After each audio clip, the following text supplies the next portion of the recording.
Hello students. तो last lecture में हमने देखा था एंटीबॉडीज़, ठीक है ना, कि होता क्या है एंटीबॉडीज़। तो उसमें हमने थोड़ा सा रिकैप करके चलते हैं कि एंटीबॉडीज़ की अगर डेफिनेशन है तो आप सिंपली कैसे बताएंगे। इट्स एन एंटीबॉडी हो इम्यूनोग्लोबिन हो, ठीक है ना। It is a specialised glycoprotein, ठीक है ना। ये क्या है? स्पेशलाइज्ड ग्लाइकोप्रोटीन, ठीक। Produced from activated B cells, ठीक है ना। जो एक्टिवेटेड बी सेल्स जो कौन है? हमारे प्लाज्मा सेल्स, ठीक है। वही इनको प्रोड्यूस करेंगे, ठीक। In response to an antigen that triggered its production, यानी आप अगर किसी को अगर जैसे डेफिनेशन वगैरह लिखना है तो वो यहाँ से भी लिख सकते हैं, ठीक है ना। These are the specialised glycoprotein produce from activated B cells in response to an antigen that triggered its production. जब भी कोई एंटीजन एंटर करेगा, ठीक है, तो एक्टिवेटेड जो बी सेल, ठीक है ना, जब कोई बी सेल वो एंटीजन के कांटेक्ट में आएंगे, वो एक्टिवेट होंगे, फिर डिफ्रेंशिएट होकर प्लाज्मा सेल बनेंगे, तो वहाँ से क्या होगा? एंटीबॉडीज़ की प्रोडक्शन होगी, ठीक है। सो ये आपको मैं थोड़ा सा रिकैप करा रहा हूँ। तो सेकेंडली जो एंटीबॉडी है उसको हम इम्यूनोग्लोबिन्स भी कहते हैं, ठीक है ना। Y?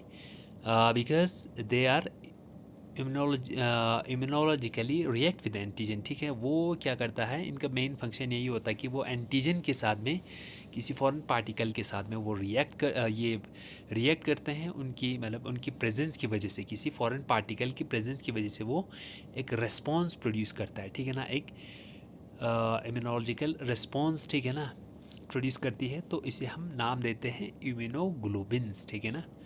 Now this antibody and immunoglobulins they are used interchangeably, means हम मोस्टली हम ये भी कह सकते हैं कि जो एंटीबॉडीज़ की अगर हम एक कलेक्टिव एंटीबॉडीज़ को अगर हम नाम देते हैं, ठीक है ना, तो एसोसिएशन ऑफ एंटीबॉडीज़ को हम उस टाइम पे इम्यूनोग्लोबिन्स भी कह सकते हैं, ठीक है। तो हमारे जो इम्यूनोग्लोबिन्स है वो that constitute 20 to 25% of the total serum proteins. अगर हम सीरम में प्रोटीन्स की कंटेंट देखें तो 20 to 25% जो है वो क्या है? इम्यूनोग्लोबिन्स है, ठीक है ना। तो आज हम मेनली, और अगर इसके क्लासेस, अगर हम इसकी क्लासिफिकेशन या टाइप्स देखें तो इम्यूनोग्लोबिन्स की 5 क्लासेस है। दैट इज़ IgG, IgA, ठीक है ना, IgG, IgA, IgM, IgD and IgE। तो आज हम मेनली इस टाइप्स को देखेंगे, ठीक है। तो सिंपली अगर स्ट्रक्चर कल मैंने आपको एक्सप्लेन किया था, ठीक है ना। वाई शेप्ड स्ट्रक्चर है, 2 लाइट चेन मॉलिक्यूल हैं और 2 हेवी चेन मॉलिक्यूल है, ठीक है। और they are between the heavy chain and the light chains, या between the intra heavy chains या लाइट चेन के बीच में, और लाइट चेन और हेवी चेन के बीच में क्या है? There is the presence of disulphide bond present है इनमें, ठीक है। डाइसल्फाइड बॉन्ड प्रेजेंट है। Now so these are the Y shaped heterodimer, ठीक है ना, कंपोज्ड ऑफ 4 पॉलीपेप्टाइड चेन्स के बने हुए हैं, ठीक। 2 आइडेंटिकल लाइट चेन है, ठीक, एंड 2 आइडेंटिकल हेवी चेन है, ठीक है ना। Now all the 4 heavy and light chains are bound to each other by disulfide bonds, यानी जो अगर बॉन्ड की इसमें हम प्रेजेंस की कौन सा बॉन्ड इसमें प्रेजेंट है, अगर इनकी स्ट्रक्चर में देखें तो ये क्या है? डाइसल्फाइड बॉन्ड प्रेजेंट है, ठीक है। और उसके साथ में क्या है? And non covalent interaction such as सार लिंकेजेस, और उसमें क्या है? एक तो डाइसल्फाइड बॉन्ड प्रेजेंट है, ठीक है, disulphide bond is present. Secondly उसके साथ में क्या है? नॉन कोवेलेंट इंटरेक्शंस भी प्रेजेंट है, ठीक है ना। कोवेलेंट नहीं बल्कि नॉन कोवेलेंट, ठीक है। दूसरे इंटरेक्शन भी प्रेजेंट होंगे सच एज सॉल्ट लिंकेजेस या हाइड्रोजन बॉन्ड्स, ठीक है, या hydrophobic bonds, non covalent bonds भी प्रेजेंट होंगे, ठीक। उसमें हमारे एक तो आता है डाइसल्फाइड बॉन्ड। सेकेंडली अगर नॉन कोवेलेंट बॉन्ड की अगर बात करें तो नॉन कोवेलेंट इंटरेक्शन की अगर बात करें तो उसमें हमारे क्या क्या आते हैं? हाइड्रोजन बॉन्ड आता है, ठीक है, या हाइड्रोफोबिक बॉन्ड आता है, ठीक। Now all the chains have 2 and, तो यही चीज़ बता रहा है कि इसमें क्या है? 2 एंड्स है, ठीक है ना। 2 एंड से first is the amino terminal, ठीक है। एक एंड पे अगर आप देखो यहाँ पे एक एंड पे अगर आप देखो तो क्या है, दो एंड्स है इसमें, ठीक है ना। जैसे हर किसी चीज़ के दो एंड होते हैं, तो इस अमाइनो एसिड के दो एंड्स है, दैट इज़ एक में है amino terminal, that is denoted bye NH3, ठीक है। एंड सेकेंडली जो इसमें प्रेजेंट है that is the carboxy terminal COOH, जो कहाँ पर प्रेजेंट है, यहाँ पर प्रेजेंट है। This is the one and and other carboxy terminal, and और जो दूसरा एंड है वो अमाइनो टर्मिनल है, जो यहाँ पे प्रेजेंट है, NH2 से डिनोट किया हुआ है यहाँ पे, ठीक है। और जो कार्बोक्सी टर्मिनल है that is denoted by COOH। There are 5 classes of heavy chains and 2 classes of light chain. अगर हम हेवी चेन्स की बात करें तो इसमें क्या है, 5 क्लासेस है, ठीक। और लाइट चेन में 2 क्लासेस है, ठीक है। जो 5 क्लासेस है, ठीक है, हेवी चेन के, अगर हम हेवी चेन और लाइट चेन को अगर हम क्लासिफाई करके अगर हम इसके डिफरेंसेस को देखें, तो हेवी चेन में 5 क्लासेस है, ठीक है, 5 क्लासेस है यहाँ पे, ठीक है। स्ट्रक्चरली एंड एंटीजेनिकली डिस्टिंक्ट है, ठीक है ना। जो 5 क्लासेस वो बिल्कुल स्ट्रक्चरली भी डिफरेंट है, ठीक है ना। और जिस तरह एंटीजन को आइडेंटिफाई करेंगे तो उसमें भी ये क्या है, डिफरेंट है, ठीक है। तो हम उसको डिजिग्नेट करते हैं बाय ए ग्रीक लेटर। और जो 5 क्लासेस ऑफ एंटीजन है वो क्या क्या है, IgG है, ठीक है, IgA है, IgM, IgD and IgE। These are the 5 classes, 1 2 IgM, IgD और IgE। तो ये क्या हुआ, these are the 5 classes of immunoglobin जो हेवी चेन में प्रेजेंट है, ठीक है ना। नाउ लाइट चेन की अगर बात करें तो वो 2 टाइप से, उसमें हमने जो क्लास में भी बताया था कि, या आपके लाइट चेन में अगर हम 2 चेन्स को अगर हम देखें किसके, जो लाइट चेन में, ठीक है ना, जो कांस्टेंट रीजन में हम स्पेसिफिक जो क्लासिफाई करते हैं किसको देख के, कांस्टेंट रीजन में, ठीक है ना, कांस्टेंट रीजन की पार्ट को, ठीक है ना, उसी के बेसिस पे हम क्लासिफाई करते हैं, ठीक है। तो 2 टाइप्स लाइट चेन में, जो 2 टाइप्स है that is kappa and lambda, ठीक है। कप्पा एंड लैम्डा के से डिनोट करते हैं, lambda is denoted by this, ये लैम्डा डिनोट करते हैं हम ऐसे, कप्पा को डिनोट करेंगे ऐसे और लैम्डा को ऐसे, ठीक है। Which are named by the name of scientist Korngold and Lipari, ठीक है। नाउ जो इस लाइट चेन में मैंने क्लास में भी बताया था कि या कप्पा प्रेजेंट होगा लाइट चेन या लैम्डा होगा, लेकिन कभी भी एक साथ साइमल्टेनियसली कप्पा और लैम्डा दोनों जो चेन्स होंगे वो साथ में नहीं होंगे, ठीक है। Now types of heavy chain in immunoglobins, जो अगर हम हेवी चेन को अगर हम देखें, ठीक है ना, टाइप्स ऑफ हेवी चेन्स को अगर हम देखें तो इसमें कौन कौन से चेन्स है, और इसी चेन के बेसिस पे, ठीक है ना, जो हेवी चेन की जो कांस्टेंट रीजन में, जो हेवी चेन कांस्टेंट रीजन में, ठीक है ना, एंटीबॉडी की जो हेवी चेन में जो कांस्टेंट रीजन को हम उसी के बेसिस पे जो हम इनको क्लासिफाई करते हैं, तो हेवी चेन कौन कौन सा होता है उसी के बेसिस पे इन इम्यूनोग्लोबिन्स का अलग अलग से नाम दिया रखा है, ठीक है ना। अगर हेवी चेन क्या है, गामा है, ठीक है, तो IgG, ठीक। अगर हेवी चेन इज अल्फ़ा, उस टाइम पे द इम्यूनोग्लोबिन इज IgA। और हेवी चेन अगर म्यू होगा तो उस टाइम पे क्या है, इम्यूनोग्लोबिन इज IgM, ठीक है ना, IgG, IgA एंड IgM। अगर हेवी चेन इज डेल्टा, ठीक है ना, denoted by the Greek letter, तो उस टाइम पे इम्यूनोग्लोबिन जो है that will be IgD। And epsilon की केस में जो इम्यूनोग्लोबिन अगर हम देखें तो that is IgE। So these are the types of heavy chain in the immunoglobulin class, ठीक है ना।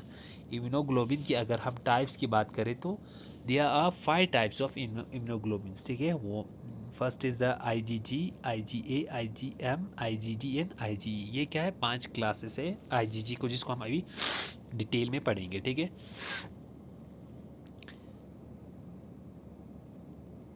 तो ये चीज़ मैंने कल बताया कि अगर एंटीबॉडीज़ में क्या है, एक तो वेरिएबल रीजन है, second is the constant reason, ठीक है। वेरिएबल रीजन और कांस्टेंट रीजन दोनों प्रेजेंट है, ठीक। Now variable region each heavy और लाइट चेन दोनों में क्या है, 2 रीजन है। एक क्या है उसमें, एक है that is one is the variable region and another is the one is the variable region and another is the constant reason, ठीक है ना। तो ये दो चीज़ें इसमें प्रेजेंट है, ठीक है, किसमें, हेवी और लाइट चेन दोनों में ये वेरिएबल रीजन में प्रेजेंट है और कांस्टेंट रीजन में प्रेजेंट है, ठीक। Now depending upon whether the amino acid sequences of the region show variable or uniform pattern among different bodies. तो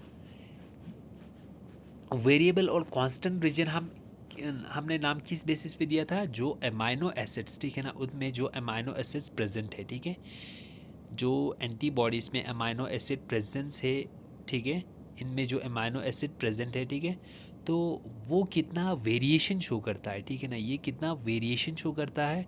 तो अगर ये ज़्यादा वेरिएशन शो करता है, तो अगर ये पार्ट वेरिएशन शो करता है तो उसको हमने नाम दिया था वेरिएबल रीजन। अगर वेरिएशन कम हो रहा है, ठीक है ना, और पैटर्न जो है वो यूनिफॉर्म है, ठीक है ना, जो अमाइनो एसिड्स है वो एक यूनिफॉर्म पैटर्न शो कर रहा है, उस टाइम पे हमने उसको नाम दिया था क्या, कांस्टेंट रीजन, ठीक है, कांस्टेंट रीजन। अगर वेरिएबल रीजन होगा तो ठीक है, अगर वेरिएबल रीजन होगा तो अगर वो ज़्यादा वेरी करता है अमाइनो एसिड अगर ज़्यादा वेरी करें तो वेरिएबल रीजन। अगर यूनिफॉर्म है, मतलब एक जैसा है, पैटर्न जो है वो सिमिलर है, तो उस केस में हम क्या कहेंगे, उस पार्ट को कांस्टेंट रीजन, ठीक है।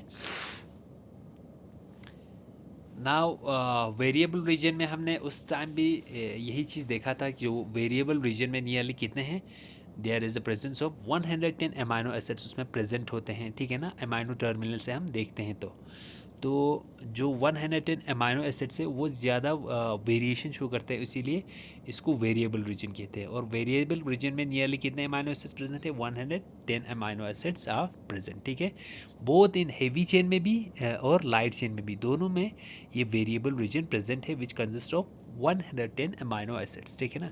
जब हम स्टार्ट कहाँ से करते हैं, अमाइनो टर्मिनल से, ठीक है, not from the carboxy terminal. Now जो वेरिएबल रीजन है वो क्या है, इसका मेन फंक्शन क्या है, या ये क्या करता है, तो वेरिएबल रीजन जो है वो it represents the antigen binding side of antibody. Means जो वेरिएबल रीजन है वो क्या है, that is the antigen binding side, ठीक है, वेरिएबल रीजन जो है that is the antigen binding side, ठीक है। जो वेरिएबल रीजन होगा वो किसके साथ में बाइंड करेंगे, एंटीबॉडी का वो एंटीजन के साथ में बाइंड करेंगे, this is the variable region. तो ये वेरिएबल रीजन जो है ये किसके, यही पार्ट बाइंड करेंगे किसके साथ, एंटीजन के साथ में ये बाइंड करेंगे, ठीक। और जब हम वेरिएबल रीजन को फर्दर हम देखते हैं, ठीक है ना, ये चीज़ मैंने बोला हुआ है, मैं आप लोगों को रिपीट कर रहा हूँ कि अगर हम वेरिएबल रीजन को फर्दर हम एनालाइज करते हैं तो उसमें कुछ रीजन्स ऐसे हैं वेरिएबल रीजन्स में, this is the variable region, ठीक है, तो यहाँ पे ये वेरी तो कर रहा है, लेकिन यहाँ से हम देख रहे हैं कि इसमें कुछ पार्ट ऐसे हैं जो बहुत ज़्यादा वेरी कर रहे हैं, ठीक है, तो हमने उस पार्ट को क्या नाम दिया था, हाइपर वेरिएबल रीजन, HVR। सो और जो दूसरा पार्ट है, ठीक है ना, उसको हमने नाम दिया था फ्रेमवर्क रीजन करके, ठीक है ना। तो वेरिएबल रीजन में हम दो पार्ट देखते हैं, ठीक है, वेरिएबल रीजन में हम कितने पार्ट देखते हैं, variable region we can find two parts, ठीक है, एक रीजन जो क्या है, जो बहुत ज़्यादा वेरिएशन शो करते हैं, उसको हमने नाम दिया हाइपर वेरिएबल रीजन।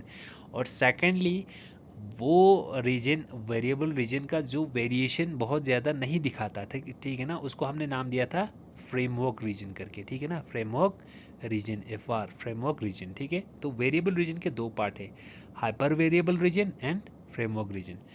तो ये हाइपर वेरिएबल रीजन ये क्या है, these are hyper variation, these are some zones within the variable region showing relatively higher variability in amino acid sequences। तो hyper variable region को आप कैसे डिफाइन करोगे, these are the hot spots भी आप बोल सकते हो, और the zones, these are the zones, special zones जिसमें क्या है within the variable regions, कहाँ पे प्रेजेंट है, ये वेरिएबल रीजन में प्रेजेंट है, but showing relatively higher variability in amino acid sequence. लेकिन जो इनकी जो अमाइनो एसिड सीक्वेंसेस है इसमें ये क्या करता है, वेरिएशन जो है वो बहुत ज़्यादा शो करता है, तो इसीलिए हमने इसको क्या नाम दिया है, हाइपर वेरिएबल रीजन, ये हाइपर वेरिएबल रीजन। और इस हाइपर वेरिएबल रीजन को हमने also this is also known as CDRs, ये मैंने क्लास में भी बताया था। CDRs that is complementarity determining regions, ठीक है ना, या हाइपर वेरिएबल रीजन हो या कंप्लीमेंट्री डिटरमाइनिंग रीजन्स हो, ठीक है। ये क्या है, these are the part of variable region, जो क्या करता है, जिनका फंक्शन है जो एंटीजन बाइंडिंग साइट फॉर्म करता है, ठीक है ना। These are what the antigen binding sites, ठीक है। तो 3 हॉटस्पॉट्स इन लाइट रीजन, ठीक है। और ये जब हम इन CDRs की बात करते हैं तो लाइट चेन में कितने हैं,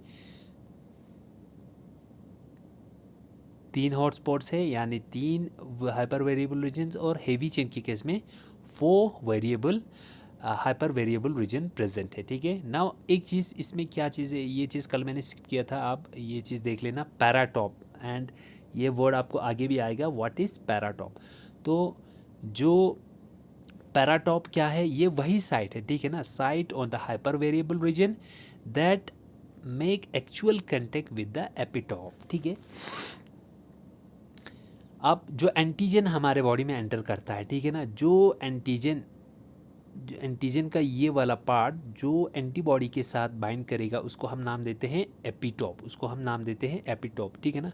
मान के चलते हैं ये जो एंटीजन है, इसका ये वाला पार्ट है, ठीक है ना, ये डार्क वाला पार्ट जो फ्रंट पे है, वो किसके साथ बाइंड करता है, एंटीबॉडी के साथ में बाइंड करते हैं, ठीक है ना।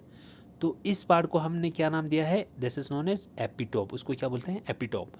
लेकिन जब एंटीबॉडी के केस में अगर हम देखते हैं, एंटीबॉडी के कौन सा पार्ट है जो एंटीजन के साथ में बाइंड करता है, सबसे पहले तो वेरिएबल रीजन जो है वो बाइंड करता है, ठीक है। वेरिएबल रीजन के बाद अगर हम देखते हैं तो उसमें कुछ हाइपर वेरिएबल रीजन्स या CDRs हैं जो बाइंड करते हैं, ठीक है। अब इस hyper site on hyper variable reason, अब इस हाइपर वेरिएबल रीजन में जो स्पेसिफिक पार्ट है, ठीक है ना, स्पेसिफिक रीजन है एंटीबॉडी का जो एंटीजन के साथ में बाइंड करेंगे, ठीक है, जो किसके साथ में, एंटीजन के साथ में बाइंड करेंगे, उसको हम क्या नाम देते हैं, पैराटॉप, ठीक है। तो पैराटॉप क्या हुआ, पैराटॉप जो है, these are the site on hyper variable region में क्या है, कुछ साइट है that make actual contact with the epitope, यानी एंटीजन के जो एपिटॉप हैं, एंटीजन का जो एपिटॉप है, ठीक है, उसके साथ में ये कंटेक्ट करते हैं, ठीक है। तो यहाँ पे ये चीज़ हाइपर वेरिएबल रीजन में क्या है, ये चीज़ याद रखना ना, हाइपर वेरिएबल रीजन है जिसको हमने नाम दिया CDRs, ठीक है ना। एंटीबॉडी में वेरिएबल रीजन है जो एंटीजन के साथ बाइंड करते हैं, और वेरिएबल रीजन में जो HVR है, हाइपर वेरिएबल रीजन या CDRs है जो एंटीजन के साथ में बाइंड करते हैं। और इस HVR में क्या है, हाइपर वेरिएबल रीजन में कुछ साइट है जो एंटीजन के साथ में बाइंड करते हैं, उसको हमने नाम दिया है पैराटॉप, ठीक है ना। तो एंटीबॉडी का वो पार्ट जो एंटीजन के साथ में बाइंड करते हैं उसे हम क्या कहेंगे, पैराटॉप कहेंगे, ठीक है। और इसी तरह एंटीजन में भी क्या होंगे, और इसी तरह एक एंटीजन में भी क्या होगा, एक स्पेसिफिक पार्ट होगा, मान के चलते हैं ये वाला पार्ट है, ठीक है, जो एंटीजन के साथ में बाइंड करते हैं, उसको हमने नाम दिया है that is known as epitope, ठीक है। पैराटॉप एंड एपिटॉप, पैराटॉप जो है वो एंटीबॉडी का पार्ट है, और एपिटॉप जो है वो किसका पार्ट है, that is the part of antigen, ठीक है। तो ये चीज़ आपने याद रखना है, ठीक।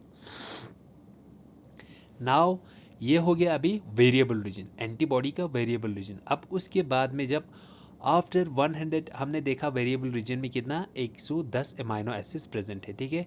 लेकिन जब when we move beyond the variable region, मान के चलते हैं यहाँ से यहाँ तक क्या था, वेरिएबल रीजन, जो क्या है, वेरिएशन बहुत ज़्यादा शो कर रहा है, ठीक। लेकिन यहाँ जब यहाँ से यहाँ पहुँचने के बाद जब हम देखते हैं तो वेरिएशन यहाँ पे इतना ज़्यादा नहीं है, ठीक है। यहाँ से जो पैटर्न है वो सिमिलर है, मतलब जो अमाइनो एसिड्स की पैटर्न है वो एक जैसा है, ठीक है। तो हमने इस साइड इस रीजन को नाम दिया कांस्टेंट रीजन, ठीक है। और जहाँ पे बहुत ज़्यादा वेरिएशन शो हो रहा है, जैसे यहाँ पे हमने इसको नाम दिया है कांस्टेंट वेरिएबल रीजन, ठीक। तो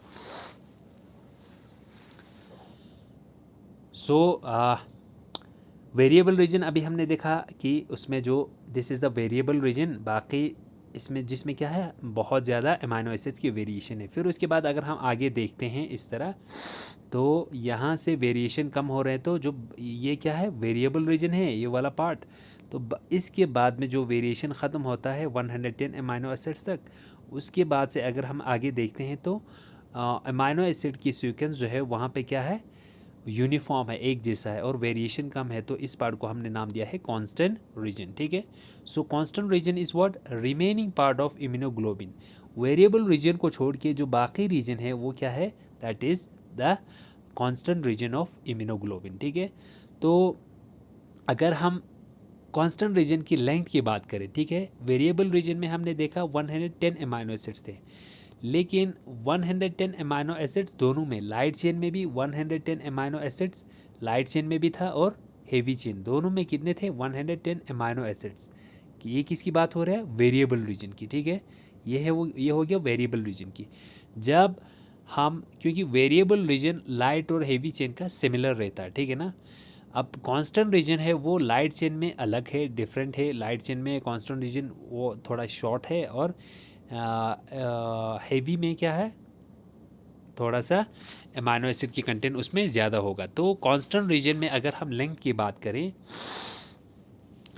जो लाइट चेन का अगर कांस्टेंट रीजन है उसमें कितने हैं 104 अमाइनो एसिड्स प्रेजेंट है लाइट चेन में। ठीक है ना, कांस्टेंट रीजन की हम बात कर रहे हैं। ठीक, और जब हम हेवी चेन को देखते हैं, उसमें nearly 330 amino acids are present in the heavy chain. 330 amino acid present है, और लाइट चेन में 104 amino acids are present in the constant region. Constant region की बात हो रहा है। ठीक, so amino acid sequence of constant region show uniform pattern. ठीक है, ये चीज़ आपने याद रखना है। कांस्टेंट रीजन में क्या होता है, जो अमाइनो एसिड की सीक्वेंस है वो एक यूनिफॉर्म पैटर्न मीन्स एक सिमिलर पैटर्न शो करता है। और हमने अमाइनो एसिड वेरिएबल रीजन में देखा कि जो अमाइनो एसिड की सीक्वेंस है वो बहुत ज़्यादा वेरिएशन शो करता है। ठीक है, लेकिन इस कांस्टेंट रीजन में क्या है, वेरिएशन शो नहीं करता। ठीक है ना, एक यूनिफॉर्म पैटर्न शो करता है। ठीक है ना, और जब हम देखते हैं a single antibody has 2 identical heavy chain and 2 heavy light chains, ये चीज़ स्ट्रक्चर में भी बोला गया है कि एक एंटीबॉडी को जब हम उसके स्ट्रक्चर को देखते हैं तो उसमें क्या है 2 आइडेंटिकल हेवी चेन है। ठीक है, एक दो हेवी हो गया, और 2 आइडेंटिकल लाइट चेन प्रेजेंट है। ठीक है, नाउ हेवी और लाइट चेन डोमेन्स जो है दे आर फर्दर डिवाइडेड। अब हेवी और लाइट चेन की अगर डोमेन की बात करें तो क्या है इसमें, जो लाइट चेन है, ठीक है ना, within the domain a loop like structure of 60 amino acids are present which is form due to intrachain disulphide bond. ठीक है, ये चीज़ आप रखिए। लाइट चेन में अगर पहले आप ये देखिए तो लाइट चेन में क्या है, इसमें एक वेरिएबल रीजन है। ये वाला लाइट चेन में आप देखो, ये वाला पार्ट क्या हो गया वेरिएबल रीजन, ये हो गया। हम लाइट चेन की बात कर रहे हैं तो लाइट चेन में एक वेरिएबल रीजन है और एक कांस्टेंट रीजन है। ठीक है ना, ये वाला पार्ट एक वेरिएबल रीजन है, जिसको मैं थोड़ा सा मैक्सिमाइज करता हूँ। तो वेरिएबल रीजन में क्या है, वेरिएबल रीजन में लाइट चेन की अगर हम बात करें तो एक वेरिएबल रीजन हो गया, और सेकेंडली यहाँ से देखें तो क्या है एक कांस्टेंट रीजन प्रेजेंट है। ठीक है, लेकिन जब हम हेवी चेन में बात करें तो इसमें एक वेरिएबल रीजन है और 3 to 4 कांस्टेंट रीजन प्रेजेंट हैं। ठीक है ना, 3 to 4 constant region is present, 1 variable और 3 to 4 कांस्टेंट रीजन प्रेजेंट है। तो ये मैं आपको दिखाता हूँ ऐसे, इसको हम थोड़ा मैक्सिमाइज करते हैं।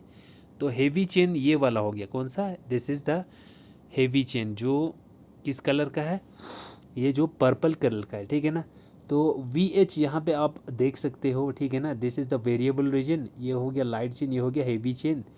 और लाइट चेन में एक वेरिएबल रीजन और एक क्या है कांस्टेंट रीजन यहाँ पे प्रेजेंट है। ठीक है, नाउ हेवी चेन को आप देखो। ठीक है, हेवी चेन की अगर आप बात करें तो इसमें एक वेरिएबल रीजन है। ठीक है ना, जो ग्रीन कलर से शो किया है। ठीक, फिर उसके बाद एक कांस्टेंट रीजन प्रेजेंट है यहाँ पे, फिर उसके बाद एक और कांस्टेंट रीजन प्रेजेंट है यहाँ पे, फिर और एक कांस्टेंट रीजन है यहाँ पे। तो एक कांस्टेंट रीजन, 2 कांस्टेंट रीजन, 3। तो यहाँ पे कितने हैं, एक वेरिएबल रीजन है और 3 कांस्टेंट रीजन है।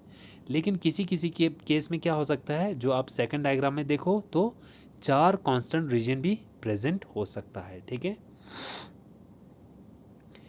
तो हिंज रीजन को कल मैंने फिर से बताया था, hinge region is what, it is the region which provides flexibility, ठीक है ना, जो फ्लेक्सिबिलिटी प्रोवाइड करता है किसको, इम्यूनोग्लोबिन को, ठीक है ना। एंड ऑल्सो, और किस में हेल्प करता है, antibody to reach towards the antigen, जब किसी एंटीबॉडी को एंटीजन की तरफ जाना होगा तो ये जो हिंज रीजन है, ठीक है, वो क्या इसमें हेल्प करता है, ठीक है ना, अप्रोच करने में हेल्प करता है, ठीक है। तो ये जो हिंज रीजन है that is mainly rich in proline amino acid and cysteine amino acid, ठीक। सो और एक चीज़ ये भी बताया था, they are highly sensitive to various enzymatic reaction, जब हम किसी एंजाइम लाइक पेपिन या पैप्सिन, ठीक है ना, जब हम उनको यूज़ करते हैं तो जो ये हिंज रीजन है तो ये काफ़ी ससेप्टेबल बन जाता है इन एंजाइम्स को, ठीक है ना। और ये हिंज रीजन जो है it provides a site for the digestion of certain enzymes like पेपेन and pepsin, यानी ये हिंज रीजन जो है वो एक साइट प्रोवाइड करता है किसके लिए, एंजाइमेटिक डाइजेशन के लिए, ठीक है ना। जब हम, तो आप यहाँ पे देखें एंजाइमेटिक डाइजेशन यानी जनरेट्स वेरियस फ्रेगमेंट, जब एंटीबॉडी को, this is the structure of antibody, जब हम इसको क्या करते हैं, जब हम इस एंटीबॉडी को किसी एंजाइम के साइड में ट्रीट करते हैं, ठीक है ना, जब हमने कौन सा यूज़ किया यहाँ पे एंजाइम, दैट इज़ पेपेन, जब हम पेपेन को यूज़ करते हैं तो पेपेन जो है वो मेनली इस हिंज रीजन के एक स्पेसिफिक रीजन पे ये क्या करता है, डाइजेशन यानी क्लीवेज कॉज कराता है, ठीक है, जिससे हमें डिफरेंट फ्रैगमेंट्स जो है वो हमें किसका मिलता है, एंटीबॉडीज़ का, ठीक है। तो जब हम पेपेन के साथ ट्रीट करते हैं तो हमें क्या मिलता है, ये आप देखें, जब हम पेपेन के साथ में ट्रीट करते हैं तो ये क्लीवेज जो है इम्यूनोग्लोबिन का एबो disulphide bridge of the hinge region, ठीक है, जो यहाँ पे क्या है, डाइसल्फाइड बॉन्ड प्रेजेंट है। इसको थोड़ा सा मैक्सिमाइज करता हूँ दिस, हाँ, तो ये हो गया हमारा क्या, यहाँ पे क्या प्रेजेंट है, this is the hinge region, यहाँ पे आप देख सकते हो the hinge region is present here when it is treated, जब इस एंटीबॉडी को हम पेपेन के साथ में ट्रीट करते हैं, किसके साथ, पेपेन एंजाइम के साथ में, तो ये पेपेन जो है वो कहाँ पे इसको क्लीवेज कराता है, एबो disulphide bridge of the hinge region, जो ये डाइसल्फाइड प्रेजेंट है